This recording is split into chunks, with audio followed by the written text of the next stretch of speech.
Hello, Stephen.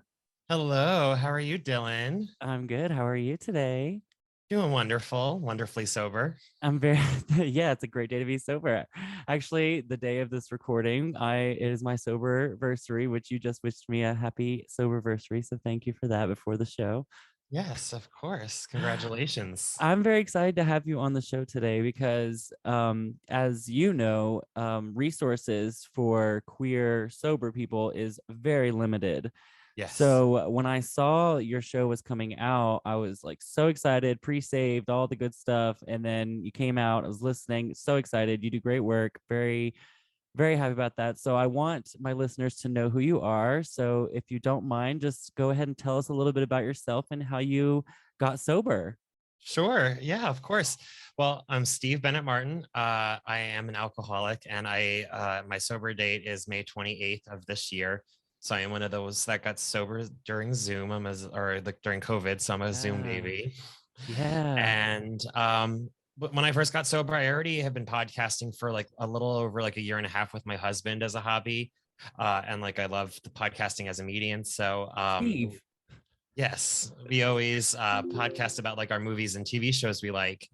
And so when I got sober and I couldn't get to meetings, one of the first things I was like, well, let me find sober podcasts. And then I was like, let me find sober gay podcasts. And there was really just yours. And Yeah. so you were such a help, especially that first week or two when I was getting sober. I binged almost all of your episodes. Oh, And I just wanted more sober, like queer content. I found so absolutely. much connection in the queer community and getting sober, more so than I would say I even had before getting sober. And so I just wanted to take the podcasting skills that I have and kind of put them to good use to create yet another sober resource for our community. It's so well needed and I love it. I'm so happy that you're doing this. Yeah. You're in Florida, right? Yes, I am. Yeah, I'm Is originally from New York, but I've been down here for about 10 years now. So I'm basically a full Floridian. Oh, I love that. We're in New York. From Long Island. Oh, yes. I love it. Mhm. I don't really hear it. Maybe I I just haven't know. talked enough. Yes, well, that it's mostly when I talk with like my girlfriends from back home, like the Long Island came out, or when I would drink, it came out for sure. So been Oh, hitting away a yes. lot more recently. That's what it is. Is there any places near you in Florida that you go to that are like sober friendly or any spaces out there? I've learned there isn't really much in, surprisingly for, I live in Sarasota, which is like a big town, but lower like a small city, depending on how you look at it. And while we have like a lot of arts and culture, there's not really much of a gay community, even when I was drinking. Right. We would have to go up to like St. Peter, Tampa if we wanted to do something big within the community. And then when I got sober, tried to find different resources for the community. And again, there weren't any, but I was able to find a friend of mine, Charlie, who I found out like was also sober. When I posted on Facebook, I'm sober. He was like, me too. So we've been planning with Project Pride, which is a local organization, some sober events in our area. So we had our first one last month and we're trying more for the new year. I love So that. we're going to make our community, since one didn't already exist. Good for you guys because I mean, yeah, exactly. If there's not a community, you kind of got to start it. You got to build it. Yeah. So good for you. Thank you. The base of your show, gA.y, it kind of mirrors AA, I notice. So Yes. do you use AA or have you used AA to get sober?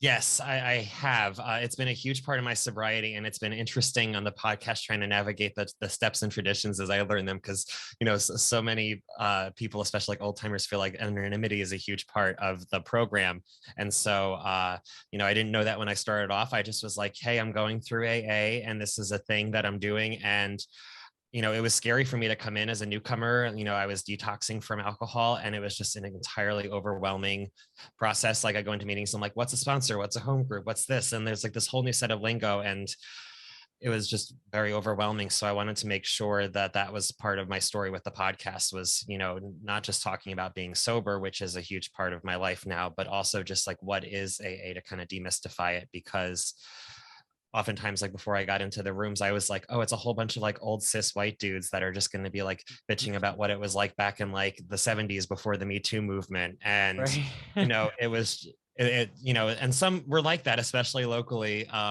But it's very different online. Like I found a beginners group that's LGBT, and I've made some of like the best friends from it. Like when I left New York 10 years ago, I was like, there's no way in hell I'm ever going back up there again. Peace out. Cause it was like a geographic when I was like, I burned all my bridges from drinking too much. Then I just needed to move. But Right. now my home group is based in New York, thanks to the power of Zoom. And so I'm going up like twice over the next 6 months, like to see them all. So it's interesting that I'm going back home, so to speak. Yeah, that's always an interesting feat to go back home sober. Yes. Um, I didn't use AA, or I don't use the steps or anything like that, but I do go to meetings every once in a while to kind of just surround myself with some sober people. So I definitely appreciate AA. Yeah. And I get a lot of DMs about AA, and I feel guilty in the aspect of that I don't have that much knowledge of it. And that way now I feel like I can just point people in your direction with those questions. Oh, for sure. Just send them my way. I mean, it's definitely been helpful because I am like a very structured person. I'm a big rule follower. I'm like a big old sub that way where, I'm just like, when I got sober, I was like, just someone tell me what to do and I'll do it.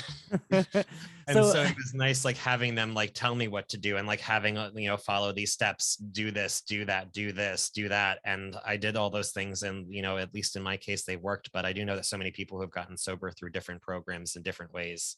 right. Yeah, that's why I made the show as well, because I wanted to offer like some, I guess, what is it, like insight that there's other ways to get to this point, which I'm Oh, at 2 years today. You're in baby sobriety still. I am. I'm 202 days. You better fucking work, bitch. Yes. Oh my So just God. over 6 months for those that don't want to do the math. But yeah, just over Yes. 6 months I've been sober. So The it's baby been is brewing. quite the journey, but I'm getting there. No, I'm so proud. That is amazing. That is, honestly, it's a really rough time in that time. And even if it feels easy and like pink cloud right now, like once you look back, you're like, wow, that was an interesting time. Like I was just kind of working through some shit. But do you Yeah. find the show gives you a little accountability? It certainly does. And I mean, especially during my first 90 days, like I was almost, when I first got sober, so worried that it wouldn't stick that I made sure that the podcast launched on my 90 days, Yes. because I was like, well, at least like, God forbid I don't make it, I can scrap it. And I haven't already announced to the world, like I'm sober and this is what I'm doing. You Because I could was save afraid of, face. yeah, I was afraid of failing. Fear was a big part of that. And then there were times during it where, I questioned, I would say probably like like halfway through that 90 days, around like day 45, I was like, is it even worth it? Like, do I need to just do this? And I was like, I put so much work into getting this podcast ready and coordinating guests and all this. I was like, I don't want to have that be for nothing. And so before I even launched the podcast kept me sober. Yeah, And and it I love certainly that. has continued on since then, just finding like amazing guests. And it's kind of a mixture. Thursdays, I always make sure I have guests that I invite in from different walks of life who got sober in different ways and all part of the LGBT community, and interview them. And then on Mondays is kind of short little audio diaries about what I'm going through with my own story. I love that. That's really good. You're way more organized than I am, I feel like. I'm very OCD. Yes. So you've been doing the show now for, since when did it come out? August? Yeah. Okay. It came out in August, like on my 90 days. So a little August, over three yeah. months now. Okay. And how often do you have new episodes? Every Monday and Thursday. Every Monday and Thursday, new episodes. So make sure you guys Yes. go subscribe and listen to those. Yeah, And Mondays are little quickies. They're typically like 5 to 10 minutes because it's just me kind of giving an update on what's happening in my sobriety, or like what I'm working on with my sponsor, things I've encountered, or like things that I researched. Like I found one of my favorite episodes I did on a Monday was I got into this whole talk with my coworker about zodiac signs and alcoholism. And it ends up there's oh, like relations, and like, if you're like this water sign, like you're less likely to drink than if you're this fire sign. And so yes. I did like a whole episode about that. And sometimes like I did one about crystals. So I try and make sure that it's a mix of like what I'm doing in my journey, as well as just interesting adjacent sobriety related topics I find interesting. I have looked into the drinking and stuff like that with zodiacs. It's actually funny because I have one of these books I have is called like the Big Book of Horoscopes and Birthdays or whatever. Yeah. And it, when you go to my birthday, it says, beware of falling into alcoholism. Hmm. And I'm like, huh, well, it's in the stars for me. Yeah, mine, I'm a Leo. So when I was doing my research, it's like, you're the drama queen drunk. And I was like, girl, yes. I'm a Leo moon, so I get Okay. that. I'm a Pisces sun with a Leo moon. So I Mhm. totally get like when I was a drinker or I was wow, yeah, totally the Leo would come out. I was center of attention, like shove the Pisces inside of me in the corner and like Yeah. just unleash. But that's so interesting. Yeah, Leos I have read are one of those that can definitely drown in it as well. So I got the double whammy with that one. What was your drink of choice? I know it's always bad to talk about, but I've always asked all my guests that. I would say, I mean, near the end, it was whatever I could get my hands on, but I definitely was a whiskey drinker when I was like able. Well, I was never really able to drink socially, but whenever I was drinking out, it was always like whiskey and diet was my drink of choice. And Oh then yeah. near the end, though, it was vodka mostly just because I was trying to like people didn't smell it as much, or I would tell myself people didn't smell as much or couldn't tell as much. Um, Yeah. but yeah, it's Is this your first attempt getting sober? yes, it is. Oh wow, Um, good for I mean, you. I mean, like my first attempt where I really took it seriously. I mean, there were so many mornings after where I thought to myself, like, never doing that again.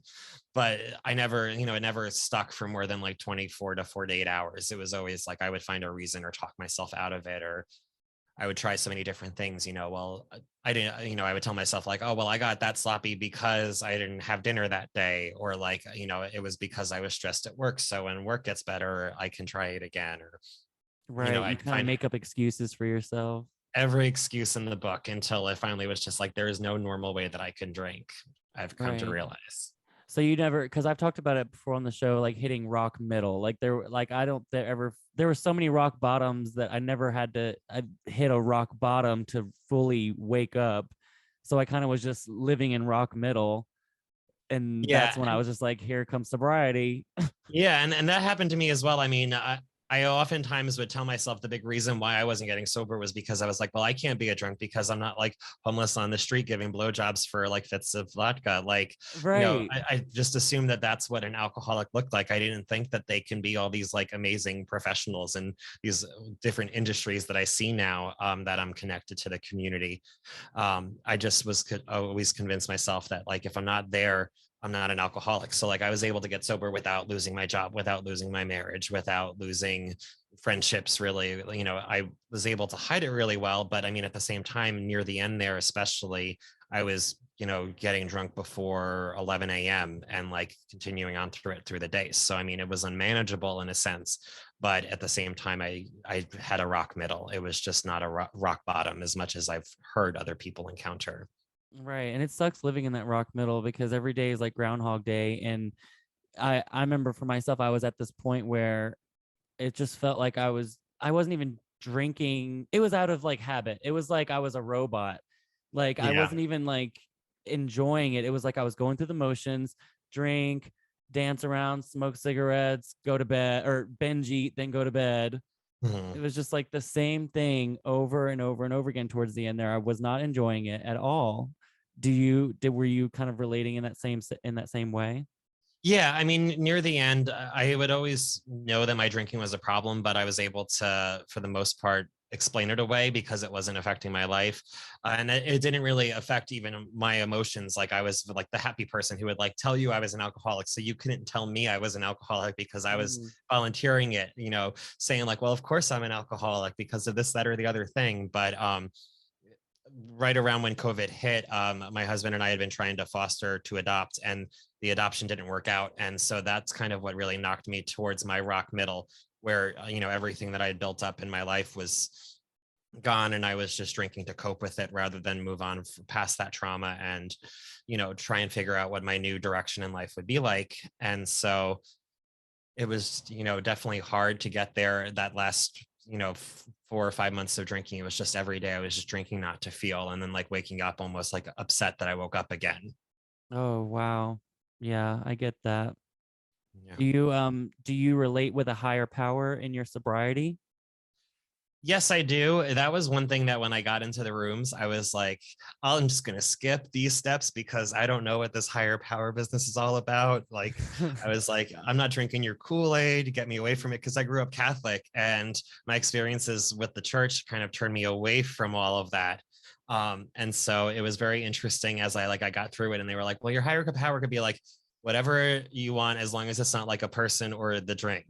Right. And my story with higher power is really kind of nerdy, but I was writing it out, like the whole concept and the ideas and things like that, when I was taking notes, and I kept abbreviating it at HP because it was shorter than writing out higher power. And it kind of clicked for me, like in terms of video games, HP is oftentimes like your level life bar that Mhm. keeps you going and keeps you alive. And so when I did that, I had this like whole like mind explosion of like, oh wow, that's what it's like, finding a higher power. It's the thing that tops up your life, that keeps you going through the day, that keeps you alive. And since then, I've kind of changed the definition. When I first started, like I wouldn't even use the term God, and sometimes it's just easier to even say that for like shorthand for higher power. But I'm Mm. still building that relationship. But I was surprised that I even was open to that when I wasn't before. That and meditating were two things I thought I'd never do, and now I have like the Calm app on my phone, and I Oh, like take time for lunch to meditate. And I I'm love just like, Calm. yeah, I joke that like the drunk me would have be punching the straight me in the face right now with some of the stuff that I do to stay sober.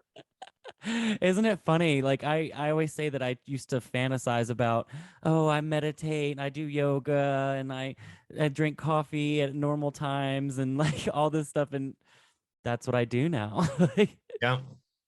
it's no longer just like the drunk fantasy. Hmm. So I'm very proud of you. We are coming to close to the end of our time here. I want you to plug yourself again. Oh, So really? We're getting everyone, there already, huh? yeah, I know, I know. We have short episodes, and plus I have a free subscription to Zoom, so it only lets me record for a certain amount of time. So, Okay. so where can people find you? What platforms is gA on? gA is on all the podcasting platforms. So Apple Podcasts, Spotify, Stitcher, pretty much any place that you can listen to podcasts. And out of all the social medias, the one that I'm actually like somewhat decent at using is Instagram, where you can find me at gA podcast. Yes, yes. You can find us online as always at thesobergay.com, on Instagram at the Sober Podcast, and you can email us at thesobergay@gmail.com. Don't forget to click the link in the description to become a subscriber at 3 different tiers: 99 cents, 4.99, and 9.99. Until next time, Stay stay sober, sober, girl. girl.